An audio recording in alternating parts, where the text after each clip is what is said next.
So leaving Jarbidge, Jarbidge was a great town. We enjoyed that. There's hunting, fishing, good riding, and legends of Sasquatch.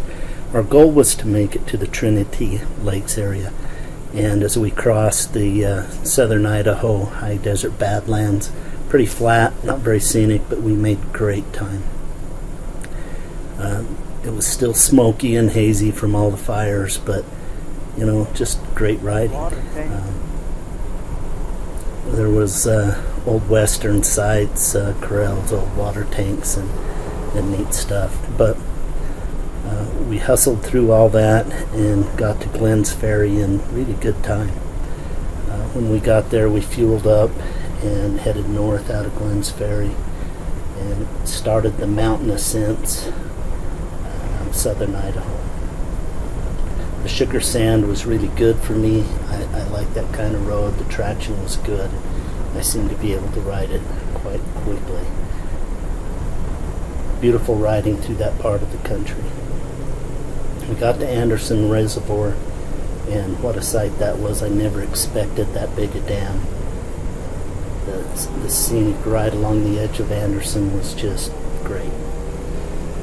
So one of the things that happened to me was, number one, I packed too heavy. Don't do that. Don't make that mistake. The worst thing that happened to me was my GPS files were corrupt.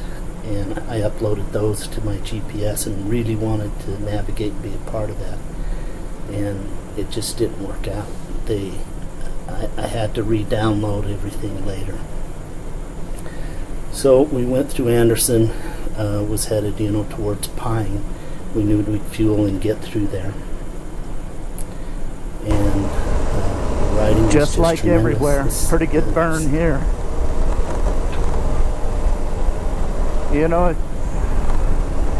Sit.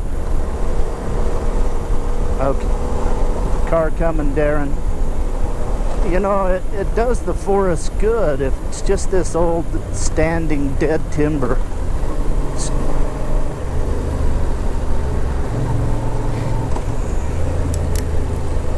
Just a little past Pine,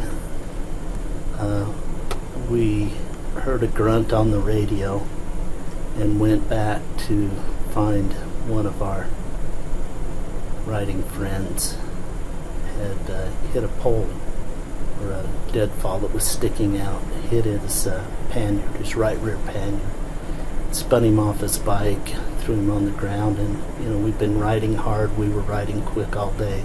We'd actually missed the turn to Trinity Lakes and was coming back. But it was kind of a disaster. It all turned out okay, but he was pretty seriously hurt.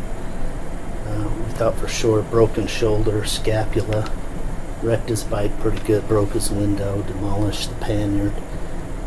But we knew he was not going to be able to ride off that mountain.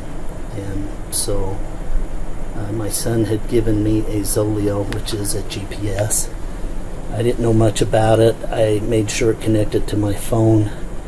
And when we realized he wasn't going to go off the mountain on his bike, I pushed the SOS button on that Zoleo and made emergency contact with wherever that emergency center was.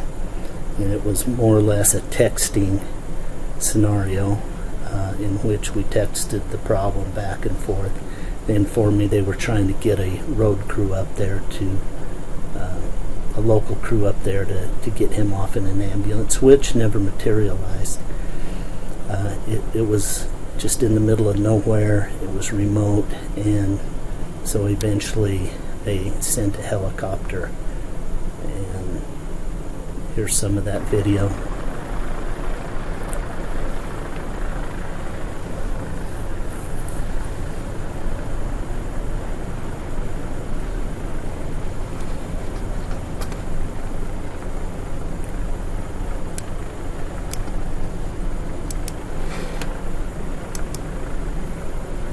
We were there almost 2.5 hours before the helicopter showed up. When most of the local search and rescue said they couldn't get an ambulance up to us, they dispatched the helicopter out of Boise. And I can't remember if he said it was a 16 minute flight from Boise to us, or 60 minute, but I thought he said 16 minutes. And I'm not sure how far it was as the crow flies, but you can see from the video he tried to touch down in one place. It was way too dusty. Had to back out of that and go up the hill quite a ways. We ended up having to walk our buddy up the road a quarter mile to get him to the helicopter. He is one tough guy. Without giving a lot of details, just let me tell you what, he is a tough guy. So he did end up breaking his shoulder. There were some other things. He ended up having a punctured lung. Ended up being front and back. And at that time, we didn't know he had a collapsed lung. So we finally got the paramedics there and got him loaded on the chopper. And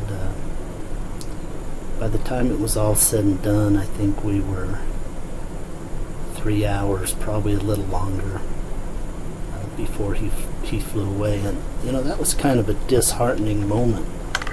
Max and I were still on the trail, and really we had no option but to continue on. We knew that he was in good hands and that he was going to be okay, but after an event like that, we knew that it was just kind of a somber time. It was our first day of our BDR. We were disheartened a little bit. Anyway, I was. But anyway, we knew we had to move on. Things would be all right, and so we did. There's some signs there that were really close to where we were. Trinity Lakes, 10 miles one way, and for Boise, 17. The other side of that sign had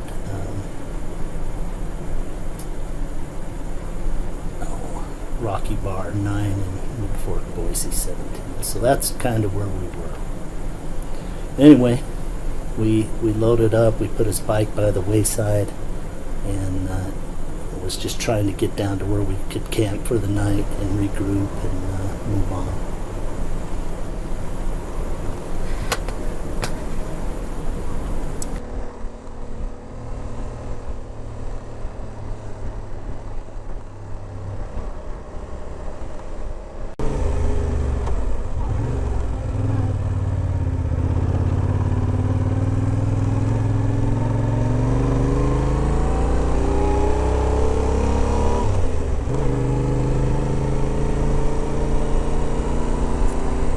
Flowers are beautiful. So we were headed over to Trinity Lakes, and we missed a few turns and whatnot, but we were headed up Trinity Ridge, and our riding buddy Darren caught his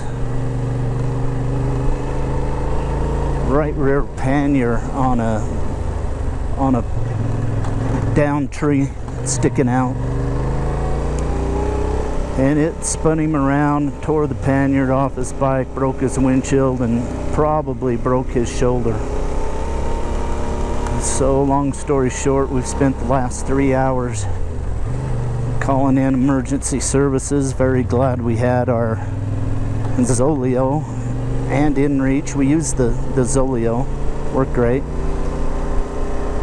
Anyway, a helicopter came and picked Darren up off of Trinity Ridge and hauled him in, and we put his bike by the wayside and carried his gear down there, what he didn't take, and stacked it next to his bike. And our only choice is to continue on here on the BDR and get down and find some civilization and take care of the bike. And it's been a long day. We've done a section and a third or a little more, but anyway, he's gonna be okay.